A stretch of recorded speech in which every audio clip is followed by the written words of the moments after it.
It was August 2014 when we boarded the Wilderness Discoverer in Juneau.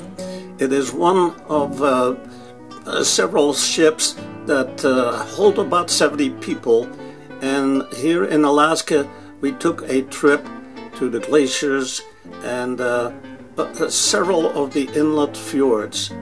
It all started in Juneau, and from there we went south and went into Tracy Arm, Frederick Sound, Thomas Bay, and a variety of other inlets till we got to Wrangell and finally in Ketchikan, where at least we turned around and went back up to Juneau for the second week.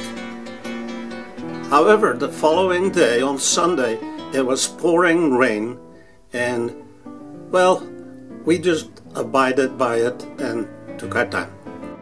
Let's go where? Camera's getting better. Oh, here's that waterfall with the caving of the rock formation. And oh, here's one of the skiffs. That's probably the one that we're going to be on. And then after we're on it, we're going to go over toward the glacier. It's in the far distance yet. It's a little hard to see because of the weather. Then after that, we're coming back to the ship, but you can see a lot of the ice floating all over the place here. Oh man, besides the dirty water, there are rocks actually coming right down there. Yeah, exactly. But you know, that's probably because it looks like there's a slide up there, a rock slide. That's what everybody's saying. I know, and I'm talking to the camera. Oh. No idea. Okay, you can turn around now. Oh, that's our camera. Sure. Is that good? Thank you very much. You're welcome. The ship provided us with 3 types of life preservers. The ones that we were using on the skiff right here were kind of medium sized. We had larger ones in our cabin for real emergencies, and then some smaller ones for kayaking. The weather, however, on this Sunday was the worst of the whole trip, but we just kind of went along with it, brought our own foul weather gear for Alaska, of course, and as it turned out, this was really the only day that we needed it. The advantage of the smaller ships is that there are a wide variety of activities that can be taken part of, like kayaking and paddle boarding, but also the fact that the cabin or the bridge is open most of the time. And here, for example, the captain pulled right up to this waterfall, and the people on the forward bow were brave enough to take it all. Got wet, of course, and so did my camera. It gave up the ghost.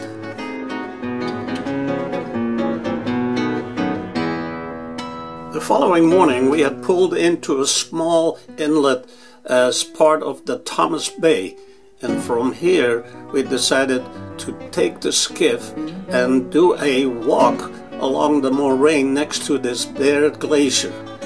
The first part was rather tough, hopping across these big boulders, and Marika, and one of the naturalists, provided us with a lot of information about some of the plants that were actually growing here on this moraine after several years. The glacier had receded quite a bit, both in its length and its height. In other words, it was melting quite rapidly, and had caused this large moraine that we're going to be following here. For the rest of this video, I'll be using still shots that I took with my other camera.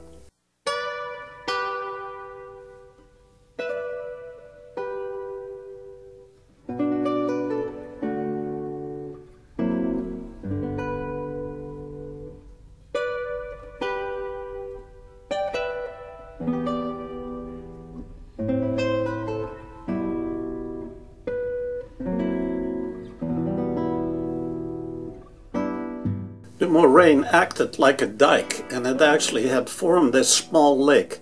However, to the far right, it had broken this dike, and hence the water had kind of flown into the canyon, leaving all the silt and rock formations behind. But it was time to get on the skiff again and go back to the ship.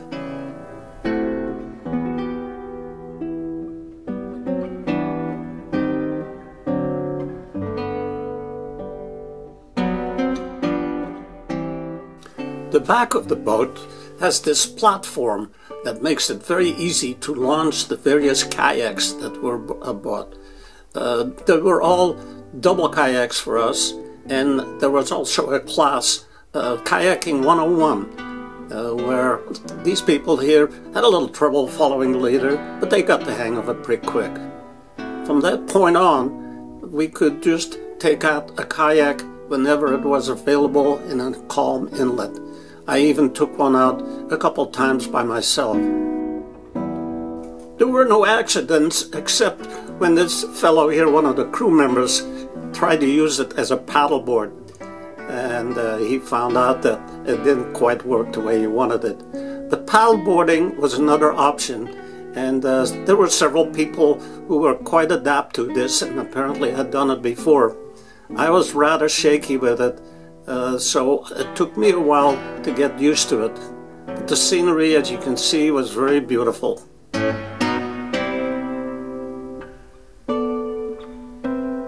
Here I am on a paddleboard on my knees to start with, and then when I tried to stand up, it was shaky to be sure, but I got the hang of it after a while.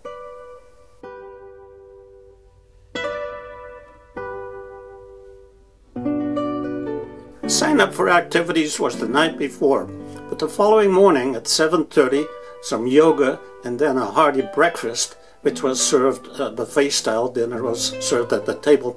We then took a skiff ride to the outlet of Patterson Creek. This is the start of the trail between these two pink ribbons.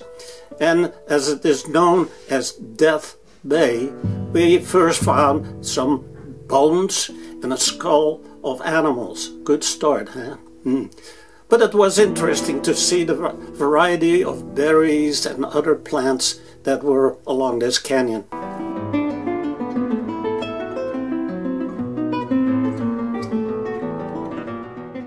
The naturalist on this hike pointed out several interesting things along the trail, including this pile of bear scat.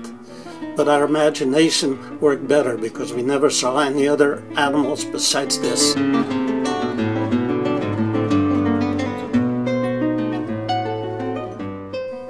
The ground along the edge of the trail was covered with small plants, mosses of all sorts, mushrooms, and it was kind of intriguing to see all this wet forest areas, of course. Even these little white flowers were intriguing.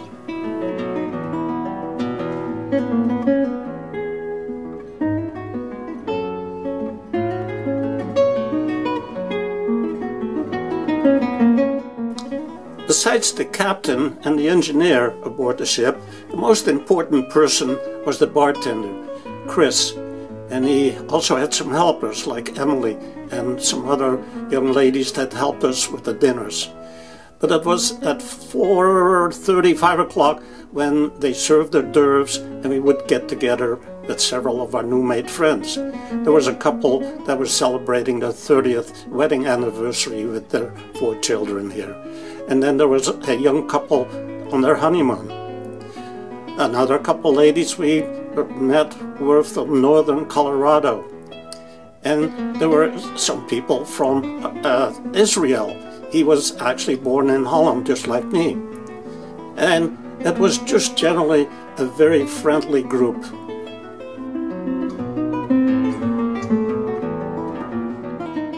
The following day we were in Wrangell, and that's where the fun started with the bears. But that is another story for our part 2. Here are a few pictures just to give you an idea what that was all about.